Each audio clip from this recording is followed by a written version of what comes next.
사랑하는 성도 여러분, 혹시 이런 경험 있으십니까? 안경을 머리 위에 얹어놓고 안경을 찾고 있는다든지, 손에 휴대전화를 들고 있으면서 휴대전화를 열심히 찾는다든지, 또 자동차 열쇠를 또 주머니에 넣고 있는데 어디 있는지 찾고 있었던 적은 있으셨는지요? 분명 눈앞에 있었는데 보지 못했던 것입니다. 그런데 심리학자들은 이것을 연구했습니다. 사람의 뇌는 한 번에 들어오는 모든 정보를 처리하지 못한다고 이야기합니다. 그래서 중요한 것만 선택해서 보고 나머지는 놓쳐버린다고 하는데요. 이를 심리학에서는 선택적 주의라고 부른다고 합니다. 우리가 사람이 많아 시끄러운 장소에서도 우리의 이름이 들리면 바로 고개를 돌려서 확인할 수 있는 것도, 바로 반응하는 이유도 여기에 있습니다.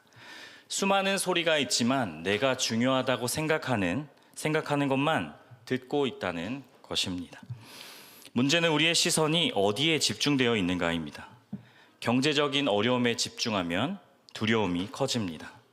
사람들의 평가에 집중하면 상처만 커지게 되는 것입니다. 실패에 집중하면 낙심이 커집니다.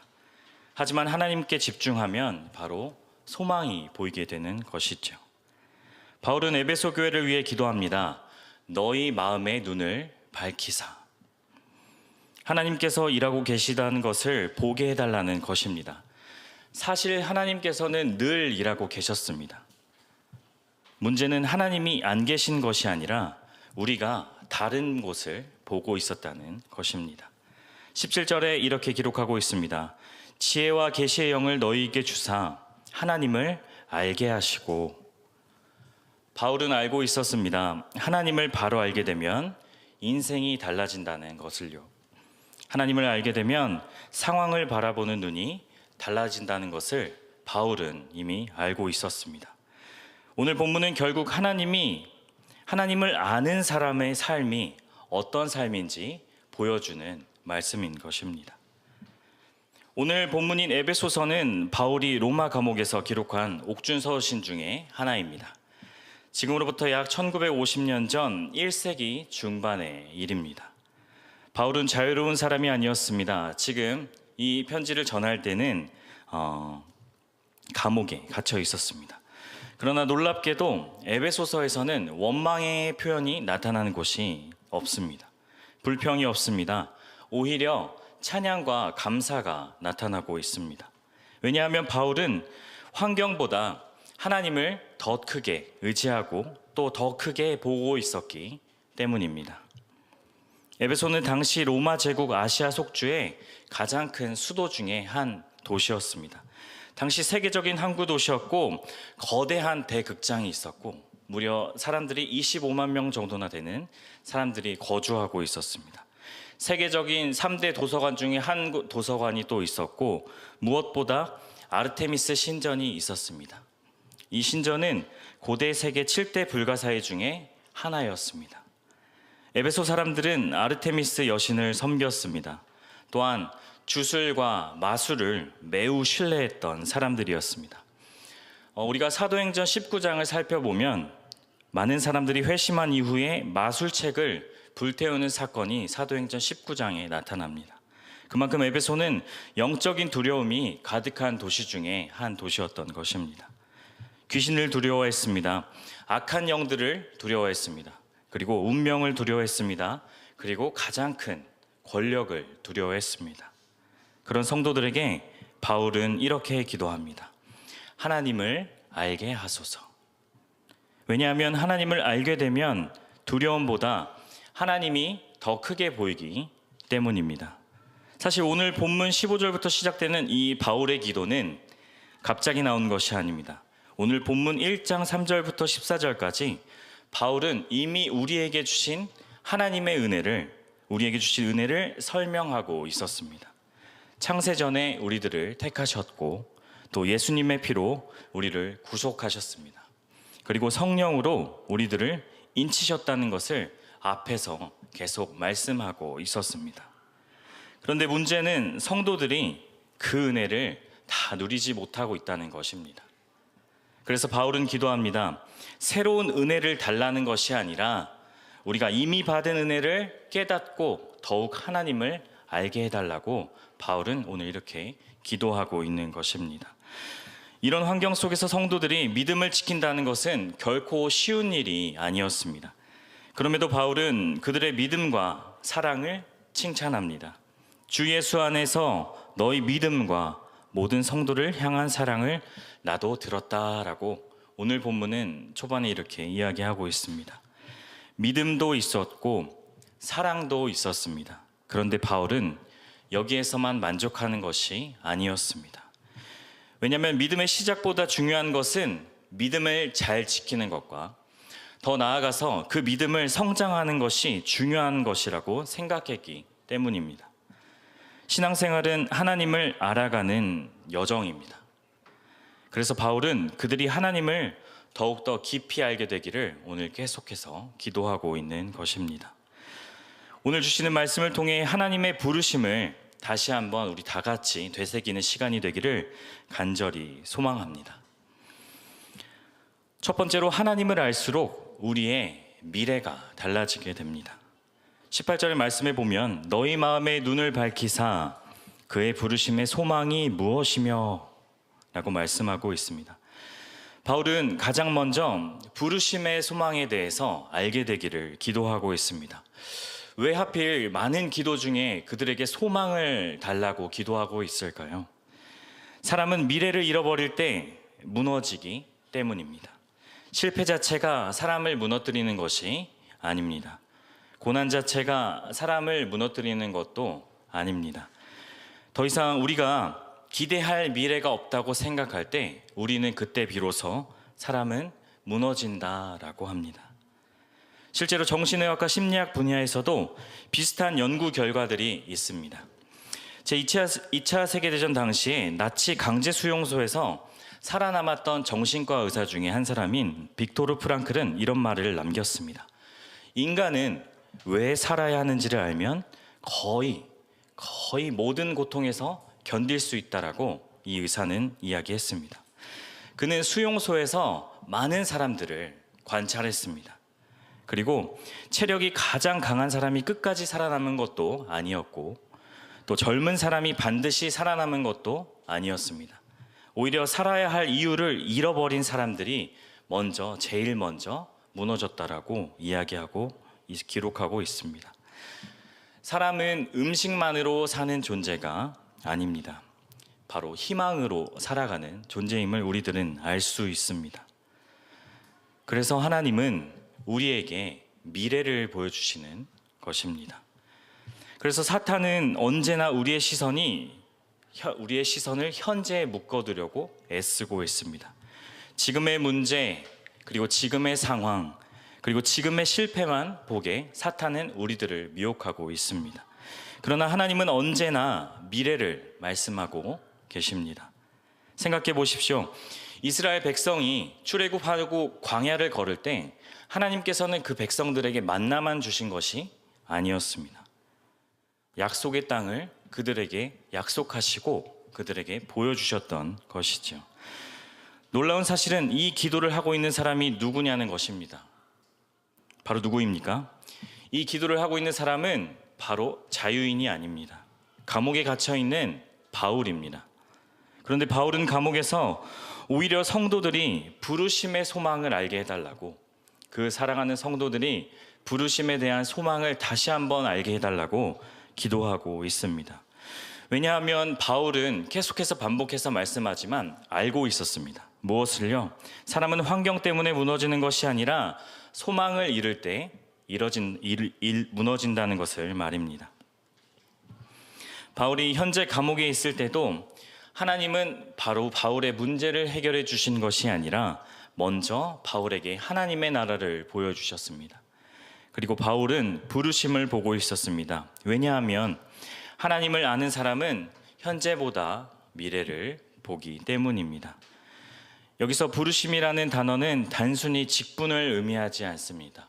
목사로의 부르심, 또한 장로로의 부르심, 또 권사, 집사로의 부르심을 그것을 말하는 것이 아닙니다. 하나님께서 우리 각자 개개인을 구원하시고 하나님의 자녀로 삼으신 구원의 부르심을 의미하는 것입니다. 그리고 그 부르심은 천국 입구에서 끝나는 것이 아니라 모든 자녀들이, 우리의 사람들이 하나님의 영광에 참여하는 자리까지 이어진다는 사실입니다. 그러므로 성도의 미래는 세상이 결정하는 것이 아닙니다. 우리들의 미래는 세상이 결정하는 것이 아니라 바로 하나님의 부르심을 통해서 우리의 미래가 결정된다는 것입니다. 소망은 낙관주의가 아닙니다. 잘 되겠지. 이게 소망이 아니라는 것입니다. 성경이 말하는 소망은 하나님의 약속에 대한 확신입니다. 사랑하는 성도 여러분, 신앙은 미래를 예측하는 도구가 아닙니다. 신앙은 미래를 붙들고 계신 하나님을 더 믿고 더욱더 신뢰하고 하나님을 믿음으로 한 발자국 한 발자국 걸어나가는 믿음입니다. 그래서 하나님을 알수록 현실보다 하나님께서 약속해 주신 그 약속들이 더 크게 나타나는 것입니다. 두 번째로, 하나님을 알수록 우리의 정체성이 분명해집니다. 오늘 본문 18절 이후의 말씀입니다. 성도 안에서 그 기업의 영광의 풍성함이 무엇이며. 많은 사람들이 자신들의 정체성을 잃어버리고 살아갑니다. 그래서 늘 비교합니다. 누구는 나보다 조금 더 성공한 것 같고, 누구는 나보다 조금 더 행복한 것 같고, 누구는 나보다 더 인정받는 것 같습니다. 그래서 우리는 끊임없이 우리를 평가하고 자신을 평가합니다. 그러나 계속해서 성경은 그 반대로 이야기하고 있습니다. 성도의 가치는 세상이 정하는 것이 아니라 하나님께서 정하신다는 것입니다. 성도의 가치는 세상이 정하신 것이 아니라 바로 하나님이 정하신다는 사실입니다. 이 구절은 에베소서에서 가장 중요한 말씀 중에 한 구절입니다. 많은 사람들은 이 구절을 읽으면서 하늘나라에서 우리가 천국에 가게 되면 받을 상급으로 이해를 하고는 합니다. 하지만 물론 그것도 포함되지만, 그러나 문맥은 더 깊은 의미를 말합니다. 하나님께서 성도를 자신의 기업으로, 하나님께서 우리들을 자신의 기업으로 여기신다는 것입니다. 본문에서 기업이라는 단어는 매우 중요한 단어입니다.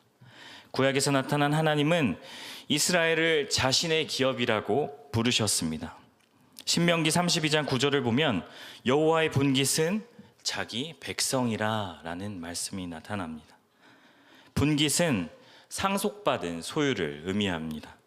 즉 하나님께서 가장 소중하게 여기는 것이 바로 우리, 그리고 하나님의 백성이라는 것입니다.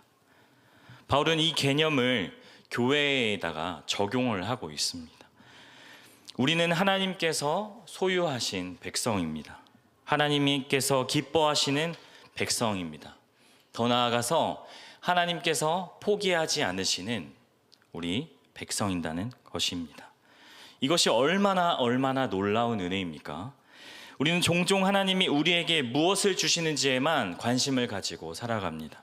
그런데 바울은 반대로 말하고 있습니다.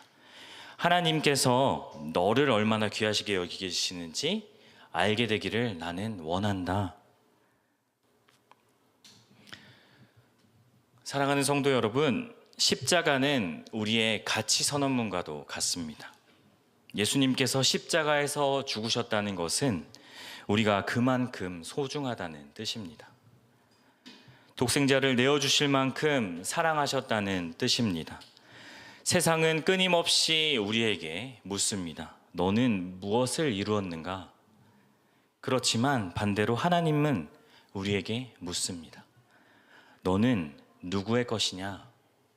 그리고 너는 누구의 자녀이냐? 하나님을 알수록 성과보다 정체성이 중요해집니다. 업적보다 하나님과의 관계가 중요해지는 것이죠. 내가 무엇을 했는가 보다 하나님께서 나를 누구라고 부르시는지가 중요해진다는 사실입니다. 그래서 우리는 흔들리지 않습니다. 실패해도 무너지지 않습니다. 무너져서 혹시라도 넘어져도 우리들은 다시 일어날 수 있습니다. 왜냐하면 우리는 하나님 안에서 우리의 정체성, 우리 자신의 정체성을 발견했기 때문입니다.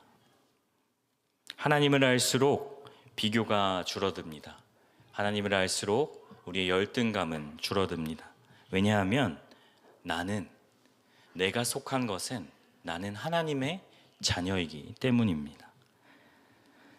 세 번째로 하나님을 알수록 하나님의 능력을 보게 됩니다.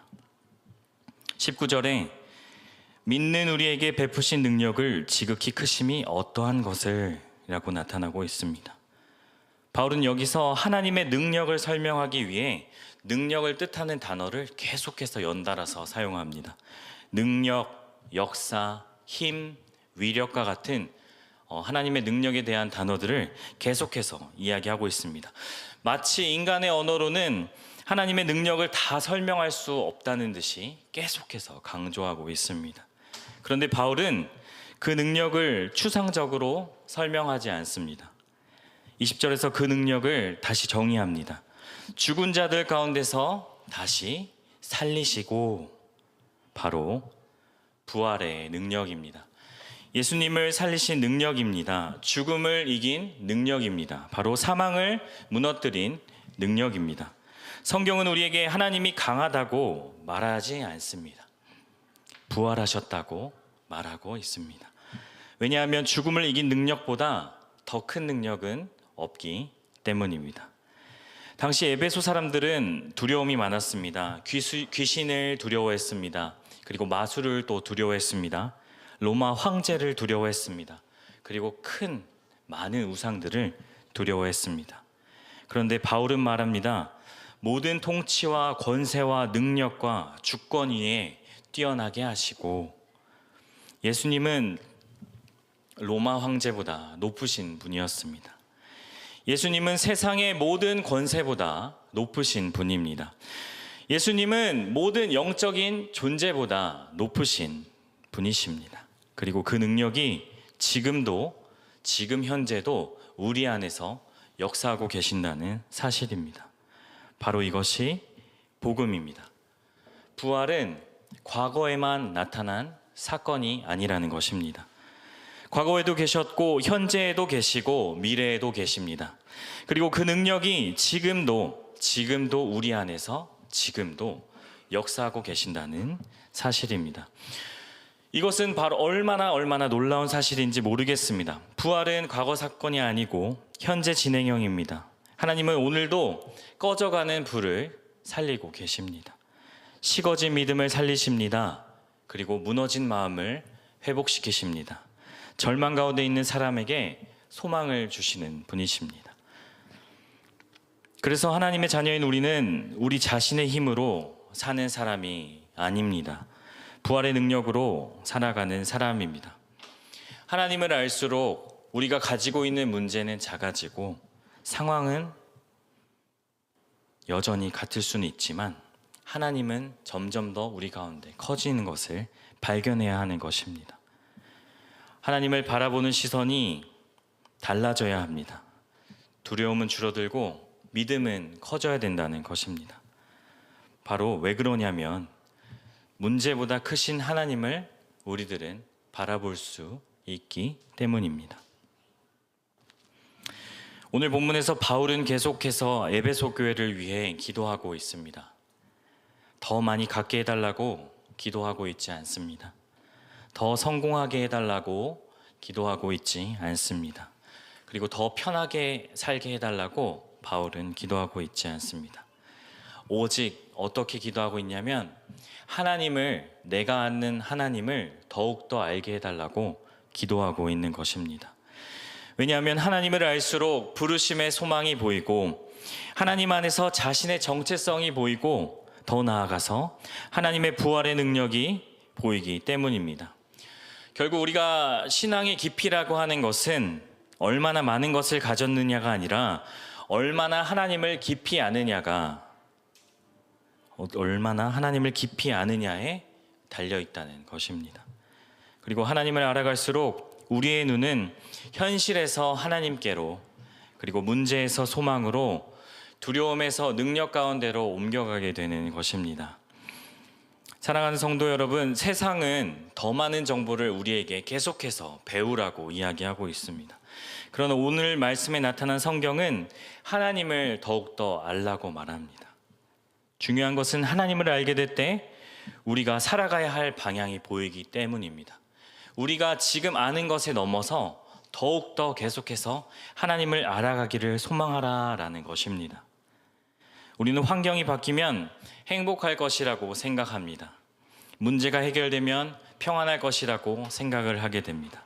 하지만 성경은 말합니다. 그 문제보다 내가 더욱더 먼저 하나님을 더욱더 알라고, 더 깊이 하나님을 바라보라고 이야기하고 있습니다.